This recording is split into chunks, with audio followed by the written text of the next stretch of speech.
नमस्कार। कहानी कमल में आपका स्वागत है। आइए आज सुनते हैं मशहूर कथाकार और समाज सेवी अजय प्रजापति जी की कहानी।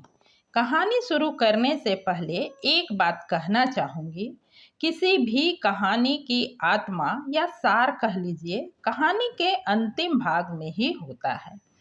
अतः कहानी का वास्तविक आनंद लेने के लिए कहानी को पूरा सुने और आनंद लें। रचना पसंद आए तो लाइक करें, कमेंट करके अवश्य बताएं कहानी कमल की कहानियाँ आपको कैसी लग रही है। चैनल पर नए हैं तो सब्सक्राइब करना बिल्कुल ना भूलें। तो आइए सुनते हैं आज की कहानी, जिसका शीर्षक है झुका हुआ तर्क। अरे अरे छुओ मत, छोड़ दो उसे, मैंने उस बच्चे को जरा जोर से डांटा। दुकान में ग्राहकों की भीड़ के बीच से पीछे की ओर नजर गई तो देखा 8-10 वर्ष के 2-3 बच्चे कुछ सामान खरीदने के लिए खड़े थे और उनमें से एक बच्चा बाहर टंगे खिलौनों से छेड़छाड़ कर रहा था।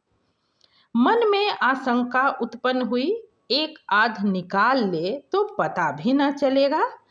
मेरी डांट से बच्चा तो डर गया, मगर उसकी लालसा भरी निगाहें अब भी खिलौनों पर ही टिकी रही।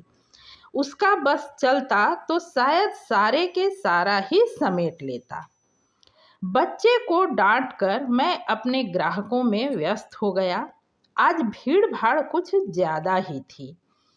खुचरे की कमी के कारण लेन देन में काफ़ी दिक्कतें हो रही थी। इसलिए एक ग्राहक को बाकी रुपए वापस करते वक्त मैंने कहा, भाई साहब इसमें 10 रुपए कम हैं, आप अभी तो मार्केट में ही हैं, थोड़ी देर में आकर ले लीजिएगा। ग्राहक ने सहमति जताते हुए कहा, यह मेरा बेटा है, इसे ही भेजूंगा, इस बच्चे को दे दीजिएगा।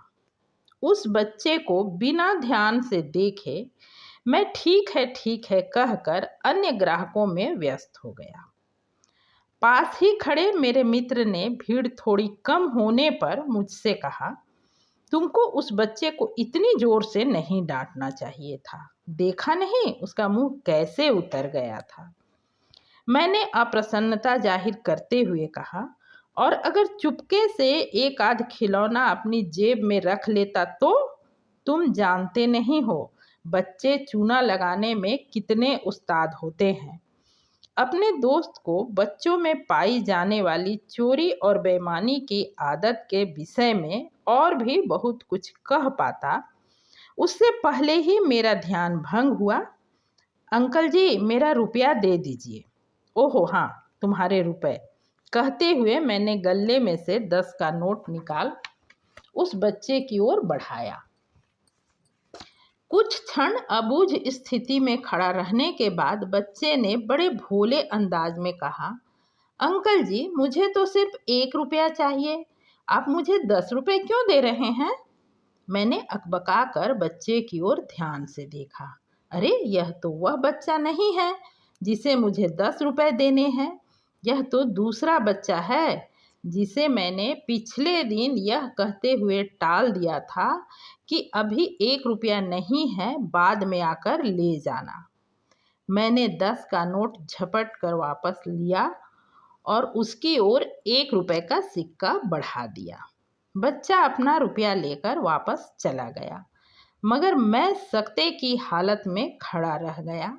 अभी अभी बड़े पुरजोर अंदाज में बच्चों में पाई जाने वाली चोरी और बेईमानी की आदत को लेकर भाषण देने जा रहा था, मगर बच्चा जो कुछ दिखा गया था उसके बाद मेरे पास कहने को कुछ नहीं बचा था।